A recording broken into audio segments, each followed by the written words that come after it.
आणि आता पाहणार आहोत दिवसभरातील महत्त्वाच्या टॉप 9 बातम्या। ऑक्टोबर आधी दिल्लीतलं सरकार बदलणार तर राज्यामध्ये महाविकास आघाडीचं सरकार येणार, खासदार सुप्रिया सुळेंचा दावा।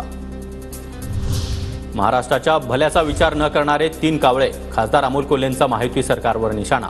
3 कावळ्यांपैकी एक कावळा तर संधीच्या प्रतीक्षेत असल्याची ही टीका। विश्वजित कदम भावी मुख्यमंत्री, खासदार विशाल पाटलांचं वक्तव्य। तर विशाल पाटील बोलले ते सोडून द्या, उगाच चर्चा करू नका, विश्वजित कदम यांची प्रतिक्रिया। भाजपचं सरकार आलं की राज्यामध्ये गुन्हेगारी वाढते, तसंच वागणकं खरी की खोटी हे सुद्धा भाजपनं सांगावं, सुप्रिया सुळेंची भाजपवर टीका। पुण्यामध्ये 3 ऑगस्टला ठाकरे गटातील पदाधिकाऱ्यांचं शिबिर, उद्धव ठाकरे मार्गदर्शन करणार। पुणे जिल्हा पश्चिम महाराष्ट्रातील पदाधिकारी देखील उपस्थित राहणार। छत्रपती संभाजीनगरमध्ये लाडकी बहीण योजनेचा अर्ज भरताना अडथळे, सर्व्हर डाऊन झाल्यानं अर्ज भरण्याचं काम संथ गतीनं सुरू।